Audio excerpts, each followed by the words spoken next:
Hello, and I'm back. I just wanted to tell you about another book of mine, and this one is called Laboring to Love an Abusive Mate. Now, this was my very first book that was published on Amazon.com, and this one is a 21-year-old woman's diary to stay or go.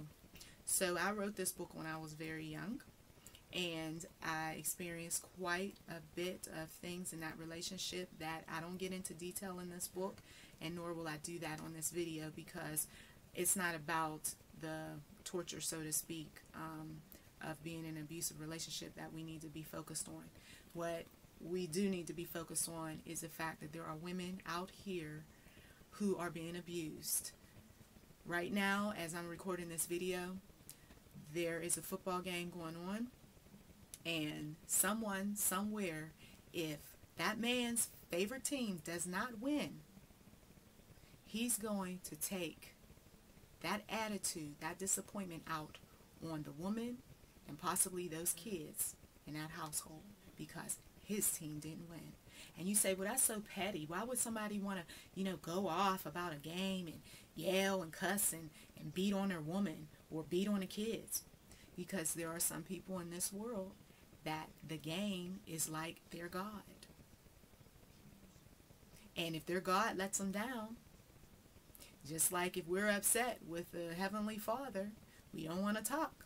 We don't want to deal with them. We want to get distant from them. We find excuses not to go to church and things of that sort. Well, when people are upset about their football games and other similar athletic games, they shut down.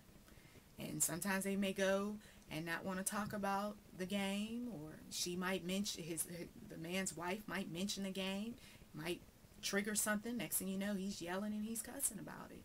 And then before long, she's picking her face up off the floor.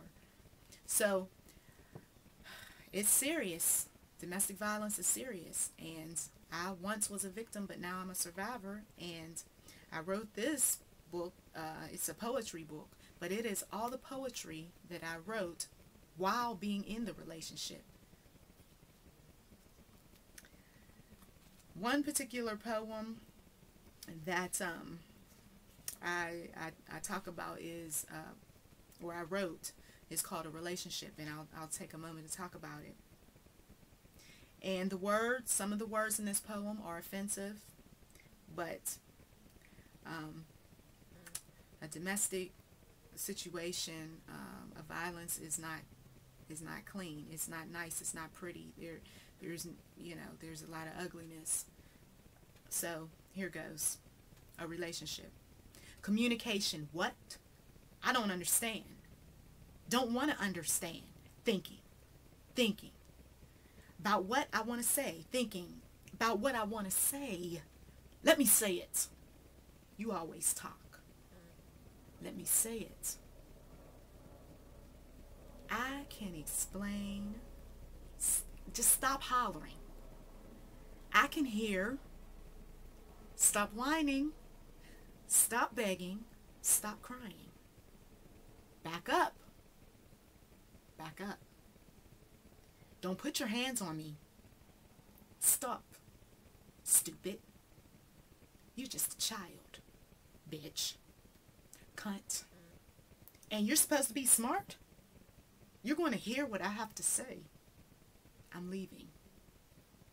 Well, this time, let's make it good. Let me go. Don't make me.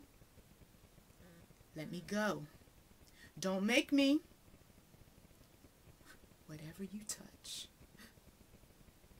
turns to stone.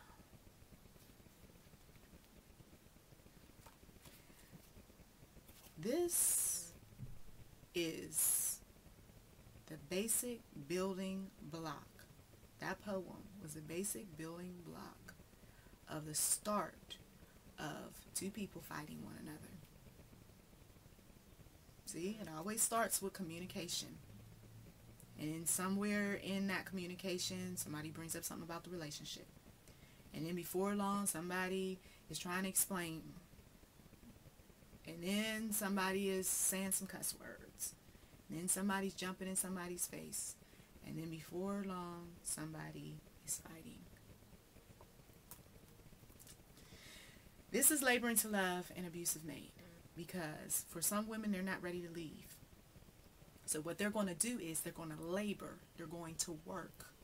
Like a woman had bringing a baby into the world. Matter of fact, I was pregnant when I finally did decide to get all the poems together and put them in book form.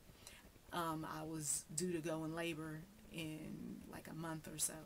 So it's interesting because just like a woman who is laboring to have a baby, you're laboring to be in this relationship. You're working extra hard. You're breathing. You're panting. You're crying. You're cussing.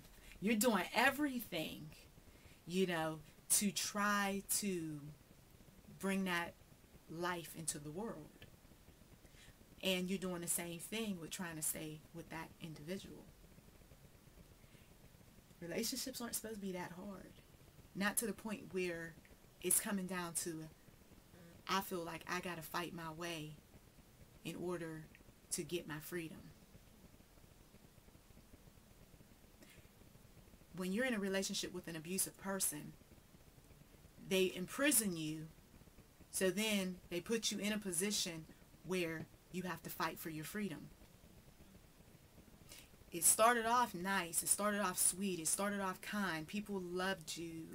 The family loved you. He loved you. Everything was sweet. And then gradually you start noticing, wait a minute, it's not so sweet anymore.